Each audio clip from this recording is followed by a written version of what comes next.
It's light work. Been a very, very interesting day. Doesn't even show up. Yeah, it does. Fuck.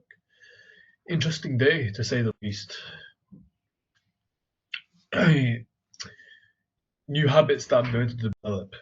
I've started researching second order consequences. And I've seen Devontae Mason talk about how he uses second order consequences thinking behind every single decision making process he makes. This just makes so much more sense because you can see how small decisions or big decisions will play out on a longer term time frame as opposed to the immediate risks involved, which goes against our basic instincts because we want to feel safe in the moment. But if we know something has immediate risk but also long term potential for reward, then this type of thinking immediately bypasses that risk factor. Because you can see further on down the line what the benefits will be, what the benefits of planting these mustard seeds now, what they will be when you reap them and you reap the rewards later on down the line. An incredible way of thinking. It's one of the habits that I am implementing into myself as I go on this road to becoming a visionary that I know I will be. This is all to do with the levels of wealth that Trin showed me. So right now there's victim, which technically I am, if we're being very technical. So victim is someone who has no income. I'm a student, so I'm reliant. Okay, well I've got student finance. There's a survivor, so they pay your paycheck but no expendable income. Okay, well I've got a little bit of expendable income because I dropped money onto the Lying Glass course. I spent some money on the massage. I can pay for boxing. I can go for a meal every now and again because I don't go out that often. I do save money and I'm good with my money, so I'm not quite survivor either. Worker, so they trade their time for money. I'd be somewhere in between worker and survivor then, because I'm on student finance. I'm not exactly trading my time for money, but I'm trading my time to learn dentistry at a very slow rate whilst not earning. That's also where Truant is. It's where most high ticket closers are. Although they could be earning 10k, 15k, 20k a month, they are still in a position where they are trading their time for money. They're working the entire day trying to get as good as they can in that specific craft. They're still trading their time for money. Next level up, and this is where most people don't make. This is where you start getting into the big leagues. Player.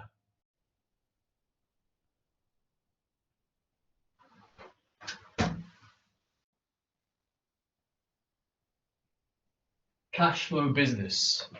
Cash flowing business. So if I'm a high ticket closer, this would be opening up my own school. For example, my own school community based off the personal brand that I've built. How do I build a personal brand? By connecting with people. Probably one of the good ways to do this would be to just offer value to the market that other people can't do. So that would be stuff that I've learned. Obviously, all of the high performing high tech closers can provide, but not no one else is me. So no one else also knows what I know and my own personal experiences. I always have my own unique take on things based on who I am. One up from there is builder, productize, and scale the business. So growing the business. Architect, a team composer. Team composer. This is where you start disconnecting, trading your time for money. So you start automating the process. People do it for you. This is where Bill Walsh looks like he is. Looks like where he is right now. Again, I don't know. I don't know because I barely know these people. I can only see what I can see on my phone. What it looks like is you get people like Bill Walsh. I don't know if he does his own training calls anymore. I know he does masterclasses. I know he does masterclasses. But I also know that there's other people taking his calls now, taking his classes. He's got a whole team of trainers. So all a whole team of trainers teaching the curriculum that he's come up with. So in that sense, he's automated the process. First of all, to take on more students, but also to start disconnecting his time from his money. Sovereign. Time and location freedom. I could see where this could trick a lot of guys and girls, if girls on this path as well, trick a lot of people into thinking they have completed the game. Because time freedom, location freedom, you can go wherever you want. You don't have to trade your time for money. It's all automated now. The machine works. It generates money. Call us to leave it. Done. Don't have to work again. I can see why someone would think, okay, you complete the game now. But there's one more step. And it's the most beautiful step. Visionary. Inspire and change the world. Or, as I read it in the way of the Superior Man, the way that sticks with me, give the world your gift. Now, this one resonates with me. Thing is, in order to reach this point and in order to give the world your gift or my gift to the best of my ability, I have to progress and complete each level. I have to. So I can't leave any stone unturned. So if I'm giving someone a message, but I haven't really ticked off my needs for time freedom or money freedom, then there's always going to be a part of me that's going to be, okay, well, let me leverage this message in some way in order to move me closer to that time freedom or money freedom. But that compromises the message, that taints the message, because it's now transactional, as opposed to coming from a place where I'm not asking for anything back because I'm already good. I'm already good. Like Elon Musk is good, right? He's good.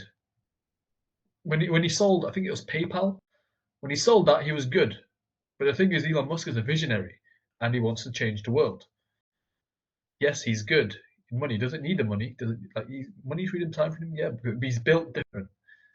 He wanted to change the world and give the world his gift to the best of his ability, so he did, and he's doing this. In terms of the wealth game, this is the end goal. There's many games we're playing. There's the wealth game, women game, fighting game. Although fighting does crosses over with the women game and also crosses over into everyday human dynamics. Knowing that I can fight changed the way that I carry myself and how I interact with women, girls, also with other men, which is super important because I now exude competence. I can carry myself out. Yeah, I can fight, which is extremely important because at the end of the day, we're primitive beings here. We have an incredible capacity for creativity, which sets us apart, in my opinion, from other animals. And we have this ability, because of creativity, to morph ourselves into whatever we deem fit. If we look at all the other animals,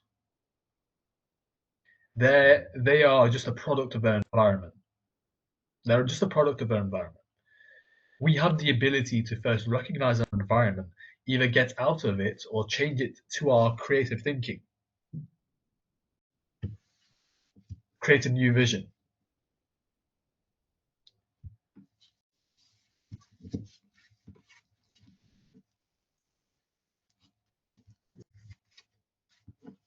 Or tailor our adaptations to something completely new.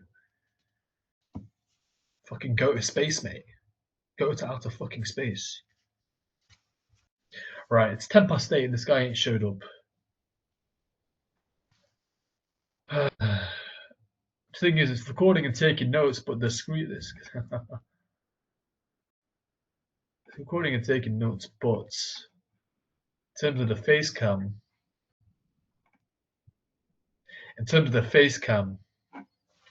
it's been minimized. So we can think of it as like a podcast then, eh? Think of it like a podcast. Welcome back to UC Radio. Also, everybody walking down my corridor can hear me talking and chat shit. Fucking great. Right, so let's look at my Telegram. This guy, he's not replied. I'm not going to name drop him. That is private business, but he's not shown up.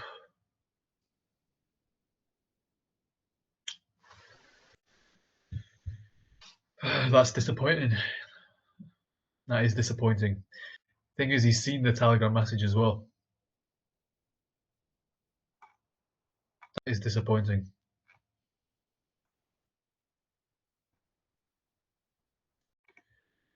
Disappointing. Disappointing. That could have been a very, very good relationship. Right, on to the next. I was looking forward to that roleplay. I was going to be practicing more fitness.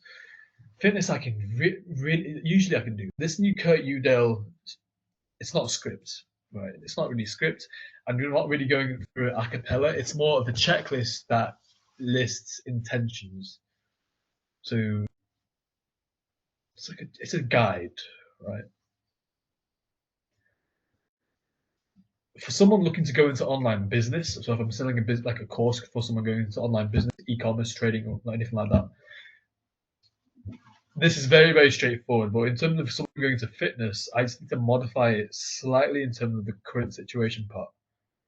So instead of asking them, well, what are you doing for your work right now? How many hours a week? How many hours a week are you working?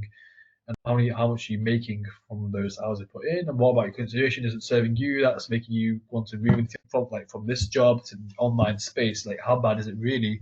And then what is the online role going to give you that you're not getting right now? And then I get past all the bullshit to give me any ego. Like, it's not that bad. I'm actually earning this much. Yeah, but you're on the call for a fucking reason.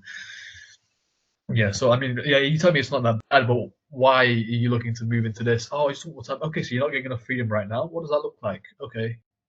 So what are you missing out on? You can't spend time with your kids? Are you burnt out? Are you hate your job? Okay, cool. Well, thank you. I have to modify that for fitness. So fitness, instead of asking about the job, I ask about, okay, well, what have you been doing to lose weight? How long have you been trying to lose weight? How long have you wanted to lose weight? What you're doing? What your eating habits look like? How much do you love food?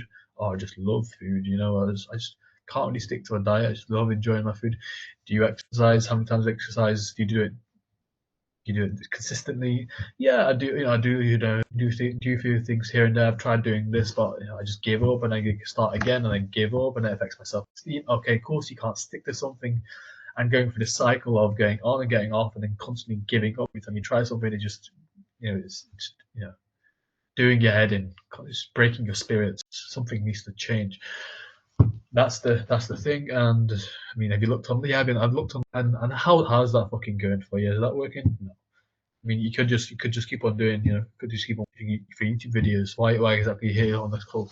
Because because it's not the YouTube video. It's not this. It's that. You need help. You need help when it comes to the accountability. You need help when it comes to the tailored exercise that keeps you engaged and also works around your physical limitations and also works around this, that, the other, this, all your pain problems. Find pain problems, because there are pain problems. It's just why they're on the call in the first place.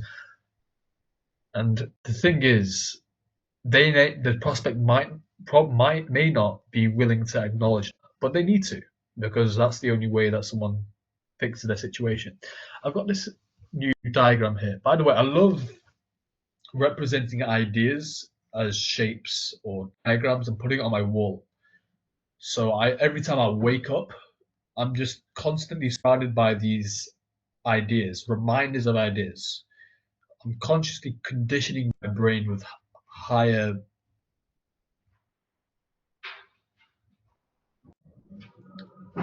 it's like new frameworks, higher level of frameworks. So this one here, I've got it on my phone. Come on, mate. Okay. Oh, it's flipped in it. There we go. So this one here. Levers of action. This is something that I saw on Brian Choi's latest video. Fucking incredible that I'm going to go through that again. Lots of habits that he talked about that I'm going to implement myself. He's in the top 1%, so obviously I'm going to model the best of his behaviors and take that for myself. So here we've got, on the left, we've got the fear of mediocrity, regret, not fulfilling potential, which I've highlighted as that resonates with me, etc. And on the right, we've got fear of failure, lack of urgency, excuses, etc. And I've highlighted lack of urgency and excuses because I find that those are the ones that pop into the mind the most. Fear of failure not doesn't really that doesn't get me, fear of failure, because it just doesn't fail me. I just go for shit. However, lack of urgency, that will fucking I can. My brain can find ways to convince me to, yeah, but you'll be alright, just do it later. Excuses, yeah, lack of urgency and excuses. Now, knowing this and knowing this is the machinery in which I use to operate, the goal is now to find a way to leverage the fear of regret, of mediocrity, and not fulfilling potential. And how do I do that? How do I do that? Basically, by Darwin's patterning myself. So the same thing I do for my prospects, where I, first of all, I show them how their limiting belief slash faulty behavior, how much they've missed out on for the time that they've been operating with that behavior. What they missed out on, and where would they be if they're operating from a higher place? Where would they be now? Because that fucking hits. Like, imagine, like, yeah, I know you've been operating from this place of procrastination for the last 8 months. Where would you be right now if for the last 8 months you weren't operating from a place of procrastination but from a place of urgency? How much progress would you make in those 8 months? Fuck, it fucking blows your fucking mind. And then obviously that's not enough. Come on, you gotta do it properly. Okay, so if you look ahead 3 years from now, what does that look like if you're still operating from a place of procrastination? Terrible, really bad. That's hell. Like, what experiences would you miss out on? What opportunities did you miss out on? What would you not be able to give to your family in 3 years? Where would your friends be? This, that, and the other. Every single pain point, multiply it by 1,000.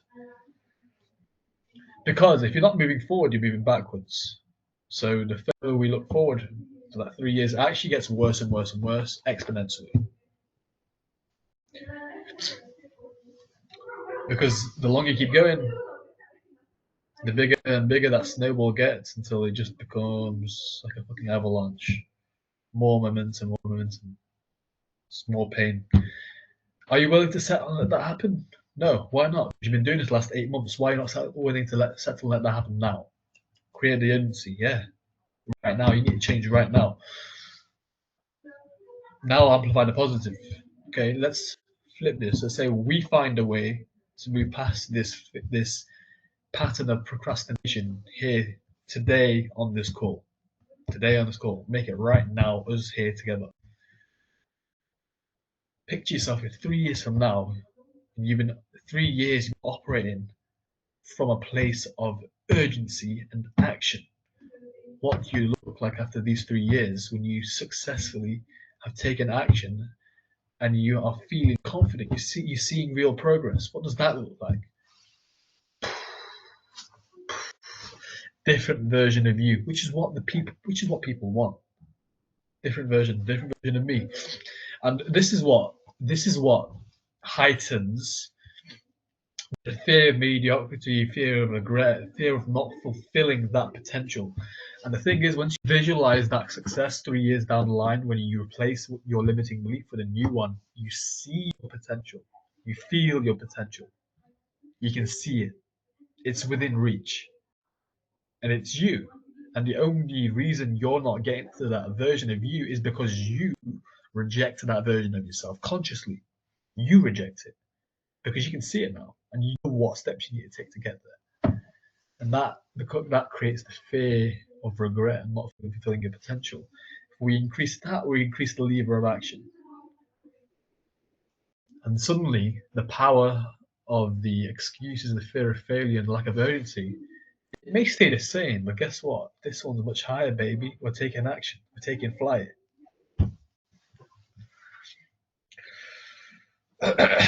Right. Which one are you choosing and why? Because the prospect and I also need to sell it back to myself. Because again, I'm loving the fact that I'm getting this information. Psycho-cybernetics talks about this.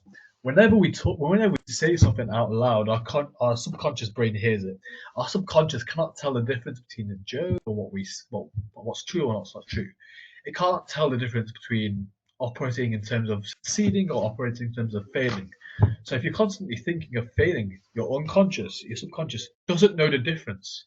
All it knows is the data that you're giving it. So guess what? It's gonna fucking succeed in manifesting failure. If that's all you're thinking about, if that's all you're looking at, if that's all you're talking about, if that's what you view yourself as.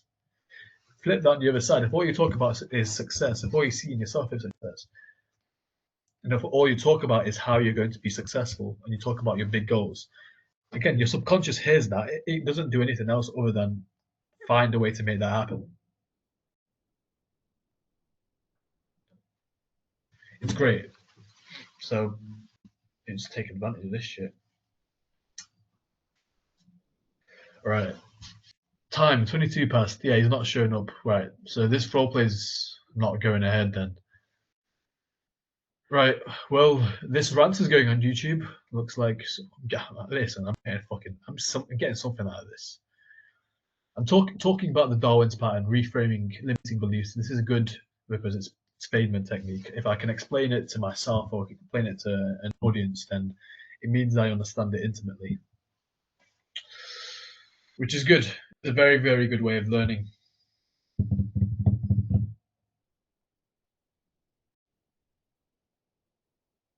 And I have this linked it back with the levers of action. That's what I'm going to do. I'm going to go back. I'm going to study the video on second order consequences thinking. And there's a diagram that goes ahead with that, which is obviously it's going to go on my wall. Alongside the levels of wealth. I've got the Valley of Despair there. I've got a nice painting there.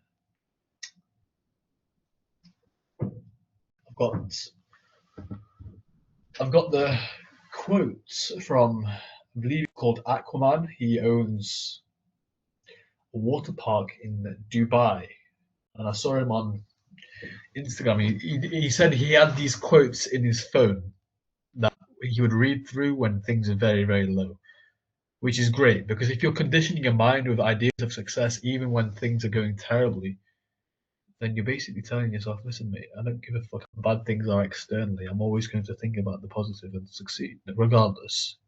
That creates evidence that perpetuates mental strength. Which is why I like when things outside of my control, obviously, are going terribly, because all it is another opportunity to create evidence that I'm the fucking man, that I'm always going to get the job done regardless. It's an opportunity to create more evidence of myself, more evidence of who I am. And being completely honest, at this point of who I am as a 23-year-old guy, yeah, there's so much I need to work on. But in terms of building that evidence that, yes, I perform under high pressure, I've got that in fucking bucketfuls. Got that. Half of that is because I've been doing that unconsciously, but also another half is every time that did happen, I'd always leverage that and highlight those areas of success. I'd be like, yeah, look at this. And I'd link everything together because I understood that by doing that, I'd be creating a very, very strong mental framework in my mind. Why I did that? Because, well, my environment demanded it of me, which is fucking great. It's fucking fantastic. That's another thing. The environment can demand things from you. So if we extrapolate that out, we can find ourselves in comfortable situations, right? But there's no growth there. So we can actually manipulate our environment to where we feel that same urgency, that same pressure to adapt and create new successful behaviors and to innovate. Which is why I'm always looking to be surrounded by absolute killers and to find those top 1% people like Brian Choi, like Daniel Smith, like Kurt Udale, Those are the fucking killers, or at least those are the killers that I can see. There could be even more levels above that. Those are the killers that I can see in the high ticket space. Anyway, the quotes that I was talking about by Aquaman: train your mind harder than your body. Never accept someone else's limitations. Pain is essential. Visualize what you want. Learn the meaning of overload. Become obsessed. Never become satisfied. Fucking go. Let's fucking go. I wake up every single morning and I see that. Fucking, let's fucking go. Now, one thing that I realized when I was watching Brian Choi's video is when it comes to sheer volume, I can outdo most of the competition. But the thing is, I run into a bottleneck, right? Because all the killers, they've already maxed out their stats in terms of what volume they do. There's only so many hours you can work through sheer brute force. This links back to something else that I said. I used to find my value in how much pain I can persevere, which is good, but there's a ceiling. So I've replaced this belief with something else. My value is in my precision and strategy, not in my suffering. The suffering is essential, but it's not the end goal. It's part of the process, but the end goal is to utilize precision and strategy correctly.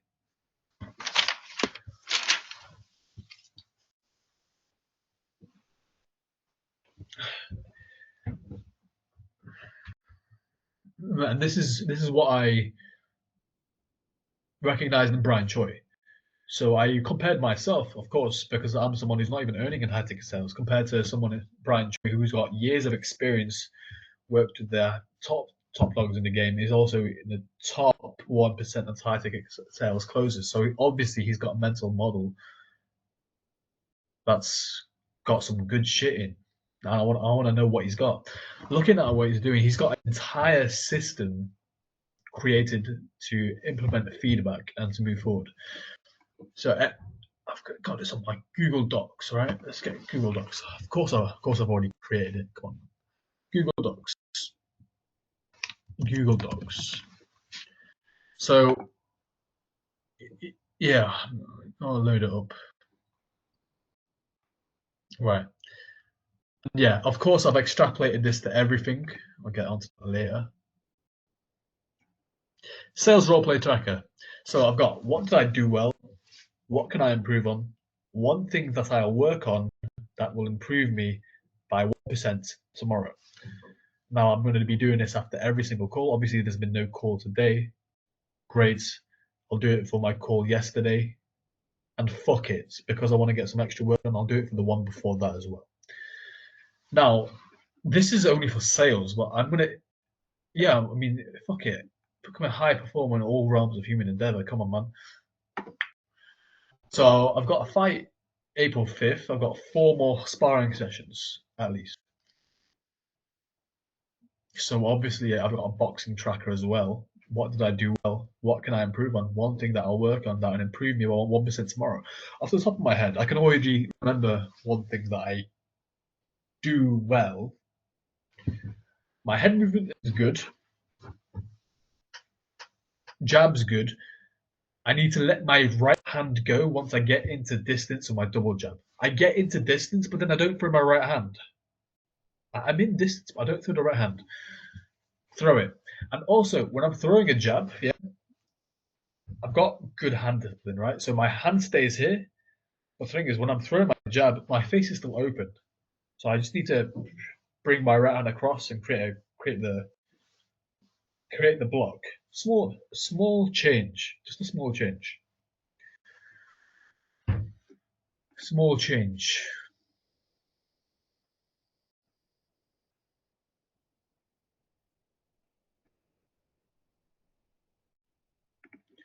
Yeah, there's the boxing tracker.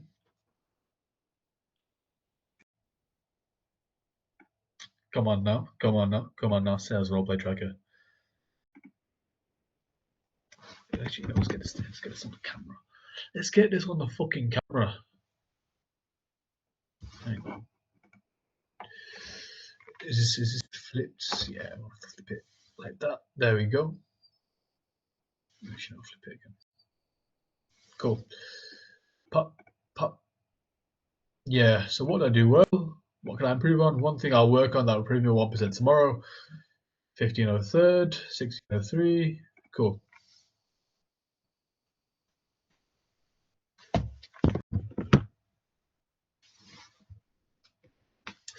Now, let's apply new thinking using second order consequences thinking. What would be the second order consequences of implementing a habit like this long term? Fucking great. This is how you become a winner in anything. Become a 1%, because it's the entire reason we do sheer volume is to obtain feedback, so we can implement the feedback and become better. But the thing is, the thoughts, they're not super clear if we don't write them out. They're just kind of all jumbled up in the brain until the improvement happens slowly. But that improvement is very slow, it's very abrasive, and it takes a lot of volume and time. However, writing things down like this clearly also made this has concealer that my girl has given me to make it into clinic tomorrow.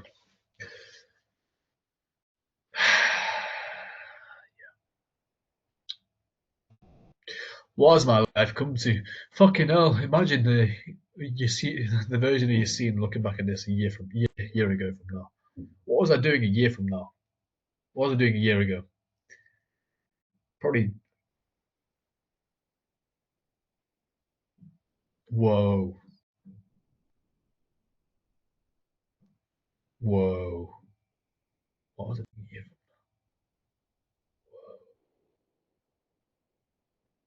What was I doing a year from now? Who was I a year from now? March. Huh. Already got an offer. I was wasting my time doing biomedical science. Money. What the fuck? What the fuck? I was doing biomed in Manchester. What the fuck? How much have I done in 1 year? What the fuck? Not even 1 year. How much have I done in 2 months? Holy shit.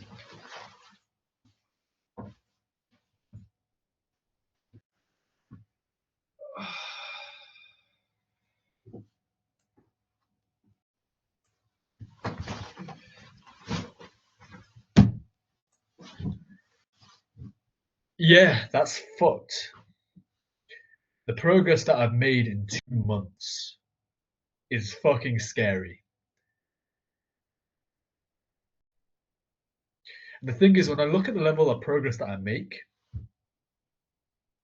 if I compare it back a year from now, the level of progress I make is exponential because I'm finding new and improved ways to improve. So I'll find different things to improve on, but my method of improving it also improves. It's exponential. So the more I keep going, the faster I go, the faster I go, the faster I go. I just build up more and more momentum.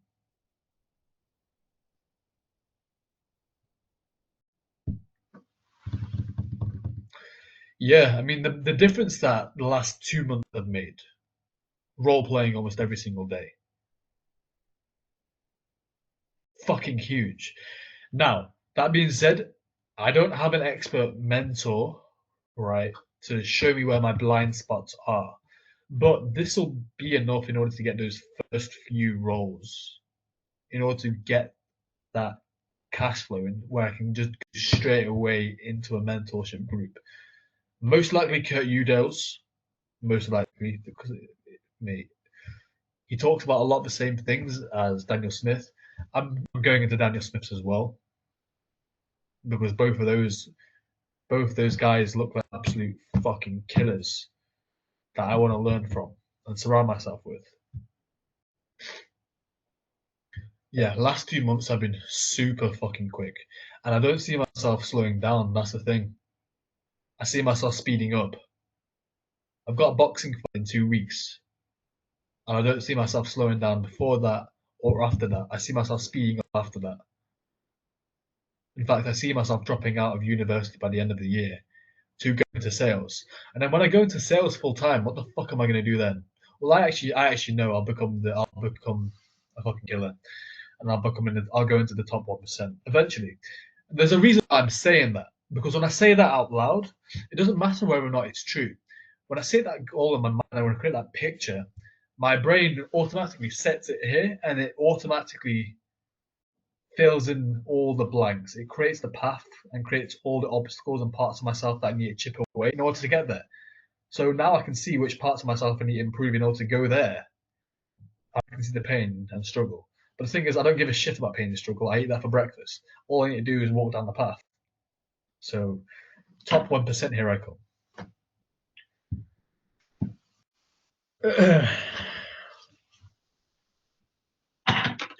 Right. I am going to go research second order consequences thinking. Over and out, baby.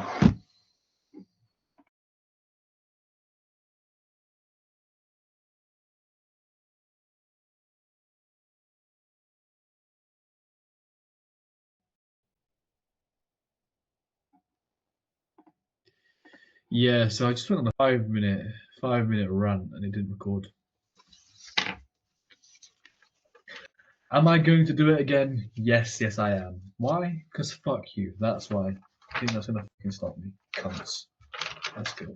Right, so what I was saying was, it's very, very easy to learn things when I draw them up. So, when I was learning anatomy, draw the superior orbital fissure, not the medulla. It is pons, medulla, not the medulla. Pons, and makes it very easy to remember. Brainstem there. And if anyone is asking, is he's just using this as an opportunity to flex? You're fucking right. Damn right. Get mad. I don't give a fuck. Yeah, I'm flexing my drawing.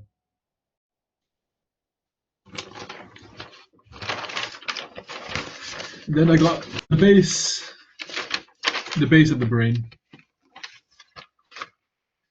Here. See all the cranial nerves coming out the base of the brain. Now, this made it so much more easier to actually memorize, right? Because when I go into the dissecting room, I just look at the end product, I look at the brain. My brain just goes, what the fuck am I looking at? Like, where do I even start? But when I draw it all out, I have to start from scratch and I have to go layer upon layer upon layer. So in my head, I can see how it's all been put together, layered on top of each other, and how it all interconnects like a jigsaw. And everything now makes sense. Now I can see how everything is interconnected and how everything relates to each other. Far superior way to learn. It does take time, but it sticks. So, second order consequences thinking. Obviously, I'm gonna fucking draw a diagram. I'm gonna draw a diagram, put it on my wall, and program my mind.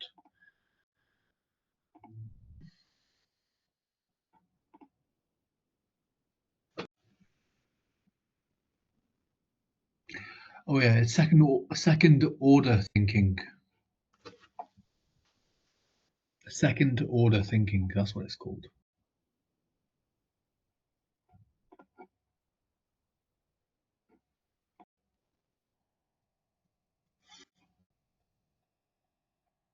Right. And we're back. Right. Let's flip this camera.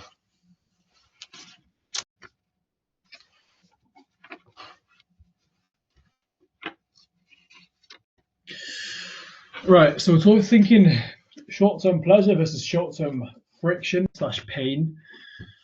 So short-term pleasure, that would be going on TikTok for a while. However, if you form that habit very, very early on, right, and you carry that on, long-term, what's going to be the effect? Long-term is going to be a compounding exponential effect of downsides, bad habits. On the flip side, if we're looking at this side here, for example, mental friction involved when forming a new habit, such as reading or role playing or learning a new skill. There will be a short period of downside or mental friction. However, if we look ahead and we see how time, we've got a time multiplier. The further on this road you go, the more gains you get on an exponential scale. The more gains you get on an exponential scale, which makes complete sense if I'm basing that off my experience in the past year, past 6 months, past 12 months, right? The growth that I've had in the past year has just been a curve like this. It's been an exponential curve. If I look at the last 2 months, I've gone at the speed of light compared to the last 6 months, and in the last 6 months, I've gone to the speed of light compared to the last 12 months. The rate at which I improve is constantly speeding up. It's constantly speeding up. Now that begs the question: oh my God, what happens if I lose all my momentum? And that's okay. I've lost all my momentum before. I've been in this situation before. When I stopped pro wrestling, I basically lost all the momentum that I had since I was 16 years old. Right? That was basically my entire identity, and all I was left with was the skill sets and the beliefs that I developed. No momentum, but I was left with my skills and life experiences. And then I'd build something new. Here I am. So when it comes to losing momentum, the building stage, when it comes to building momentum, I'd say that takes about a month, 21 days. And if you're aware that this is the building stage, then it becomes fun because you know where this is going and start visualizing where this is going to take you. So the building stage is done anyway. Easy. Like, fucking come on. Easy. Right, this is going on my wall.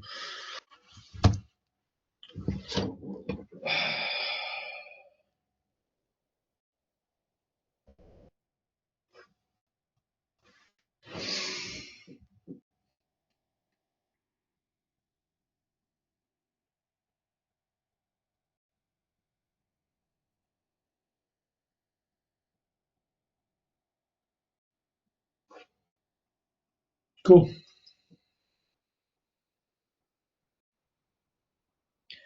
And if this is me after 2 months, where will I be in another 2 months?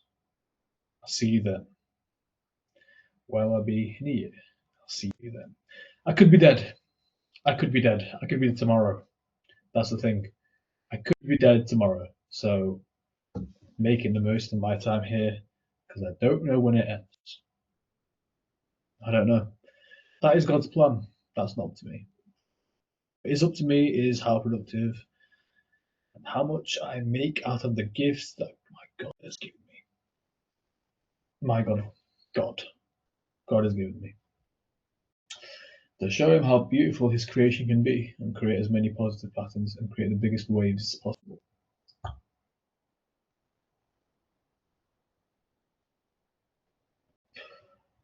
Right here.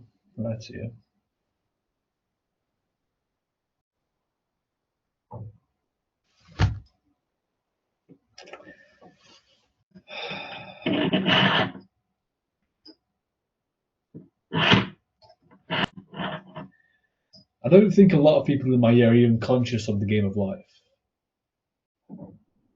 They're just kind of playing out the programming that they've been given since they were a kid. There are some individuals that are, and they're actively engaging. It's easy to tell who those people are. A lot of them aren't. And I just keep on thinking, I would not want to be you. I really wouldn't. And there's nothing inherently different about me. But I'm not special. There's nothing special about me. I believe that everybody has access to the same internal resources, generally speaking. Obviously, if I'm comparing myself to a kid with Down syndrome, that's a different situation. Generally speaking, everybody has access to the same internal resources. What that does, okay, and you can argue, yes, you see, but there's nuance and there's this and there's that. Who gives a fuck? No one gives a fuck. I don't give a fuck. The whole point of saying that and believing that in my core is that it opens my mind up to ideas and potentials that I wasn't open up to previously. Because now, with that belief, I've got the same internal resources of Elon Musk, as Andrew Tate, as Donald Trump, as Vladimir Putin, as Canelo, as Mayweather, as John Jones, as Conor McGregor, as Habib. Same internal resources.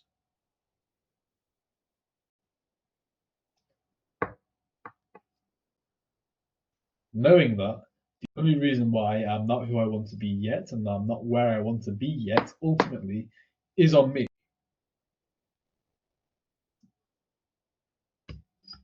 Nothing about the external world, it's me.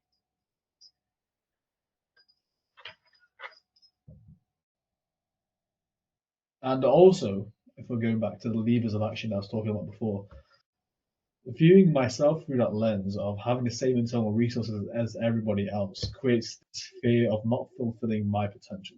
Because if that is true, and I'm not actively trying to discover how much, or I'm not trying to actively discover just what I can do with my internal resources, then I'm wasting my fucking potential. That creates urgency. Just having this belief creates urgency, right? So again, I'm using beliefs and I'm putting it and I'm implementing it into the system, and I'm creating an environment in my brain that gears me towards action. It's fucking good. Right, I'm gonna have some fucking dinner. Let's go.